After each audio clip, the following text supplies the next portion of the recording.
සුබ දවසක් යාළුවනේ. ඉතින් අදත් මම ඔයාලට E8 ගැන ඉතා වටිනා වීඩියෝ එකක් අරගෙනයි ආවේ. මම කලින් දාපු වීඩියෝ බලපු ගොඩක් යාළුවෝ කමෙන්ට් කරලා තිබුණා E8 සඳහා අයදුම් කිරීමට අවශ්‍ය මූලික සුදුසුකම් මොනවද කියලා අහලා. ඉතින් ඒ ගැන වටිනා වීඩියෝ එකක් මම අද ගෙනාවා. මෙවන් වටිනා වීඩියෝ ඉක්මනින් දැක ගන්න මාගේ channel එක වන හංගොක් සිලෝන් YouTube channel එක ලයික් කර සබස්ක්‍රයිබ් කර බෙල් අයිකන් එක ප්‍රෙස් කර නිරන්තරයෙන් රැඳී ඉන්න කියලා ඉතා ආදරයෙන් ඉල්ලා සිටිනවා. ඉතින් අපි තවත් කාලය ගන්න නැතුව කෙලින්ම යමු වීඩියෝ එකට. ඊයේ සඳහා ආයුධ කිරීමට අවශ්‍ය මූලික සුදුසුකම් අතර ප්‍රධාන දෙයක් තමයි ආයුධකරුවන්ගේ වයස අවුරුදු 23ත් 50ත් අතර එක්වීම. ඊළඟ සුදුසුකම් වන්නේ ආයුධකරු හෝ ආයුධකාරිය ශ්‍රී ලංකාවේ පුරවැසියෙකු වීමයි. අනෙක් සුදුසුකම තමයි ආයුධකරු හෝ කාරිය මනා සෞඛ්‍ය තත්ත්වයකින් යුක්ත පුද්ගලයෙක් වීම හා කිසිම ශාරීරික දුබලතාවයකින් පෙළෙන අයෙකු නොවිය යුතුයි.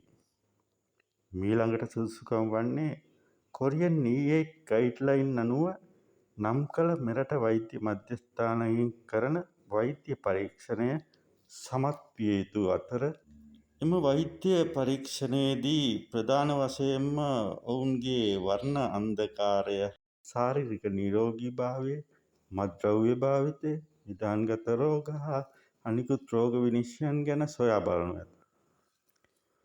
මීළඟට අවශ්‍ය සුදුසුකම තමයි ආයුධකරුට රුපියල් ලක්ෂ 40කට වැඩි දේපළපයක් ලෙස තැබීමට ඇති හැකියාව. ඉතින් මෙම අපකරය ලෙස තියෙන දේපළ තමන්ගේ නමටම තියෙන්න අවශ්‍ය වන්නේ නැහැ. නමුත් එම අපකරය ලෙස තියෙන දේපළේ වර්තමාන හිමිකාරිත්වය ඉදිරිපත් වෙන්න ඕනේ තමන්ට අයත් දේපළ අපකරයක් ලෙස තියෙනවට තමන් කිසිම විරුද්ධත්වයක් නැහැ කියලා ප්‍රකාශ කරනවා. ඉතින් මේ සිදු කරනුයේ කොරියන් E8 මගින් මාස 8ක කාලයක් සඳහා කොරියාවට ගොස් යන ආයතනයේ හැර යාම වැළැක්වීමට හා නියමිත කාලය ඉක්මවීමෙන් පසු නැවත මෙරටට ගෙන්වා ගැනීමටයි. තව දෙයක් මෙම අපකරය ගැන කියන්න ඕනේ. රජය මෙම අපකරය වෙනස් කර නව නීතියක් හැටියට නව ක්‍රමයක් ගෙනීමට සොයා බලමින් සිටිනවා. එය ඉක්මනින් සාර්ථක වුණොත් ඒක ඉතා වටිනා යෝජනාවක් වනවා නොඅනුමානයි. ඉතින් අපි බලමු ඒක ඉස්සරහට මොකද වෙන්නේ කියලා. ඊළඟ කාරණය තමයි මෙම E8 සඳහා අයදුම් කරන අයදුම්කරු හෝ අයදුම්කාරිය E8 සඳහා අයදුම් කිරීමට පෙර කොරියාවේ සේවය කර අයෙකු නම් ඔහු හෝ ඇය සේවා කාලයේ ඉක්ුත් වී රට නීති විරෝධීව රැඳී සිටි හෝ වෙන යම් කාරණයකට වරදකරු වීමෙන් එරට අසාදු ලේඛන ගත කර ඇති අයෙකු නොවීම. ඒ කියන්නේ මේ අයදුම් කරන අයදුම්කරු හෝ කාරිය මීට පෙර කොරියාවේ සේවයට ගිහිල්ලා තියෙනවා නම් තමයි මේක ඔවුන්ට අදාළ වෙන්නේ. ඒ වගේම අයදුම්කරු වෙන යම් රටක හෝ එරටදී ඔහු කළ යම් වරදකට අසාදු ලේඛන ගත කර හෝ එරටින් පිටුවහල් කර ඇති පුද්ගලයෙක් නොවිය යුතු අතර ඊළඟට ඇති වැදගත් අනෙක් සුදුසුකම තමයි මෙරටින් විදේශගත වීමට මෙරට අධිකරණයකින් ඔහුට හෝ ඇයට යම් වාරණ නියෝගයක් නිකුත් කරලා තියෙනවා නම් ඒ පුද්ගලයාටත් E8 සඳහා අයදුම් කරන්න බැරි වෙනවා.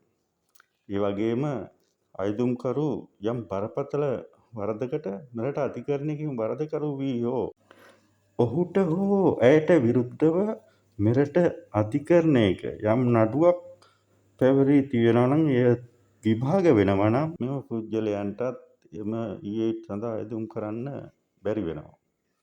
ඊළඟ සුදුසුකම තමයි අයදුම් කරන අයදුම්කරු තමන් අයදුම් කරන රැකියාව පිළිබඳව යම් අත්දැකීමක් ජීවිතයේදී ලබාගෙන තිබීම.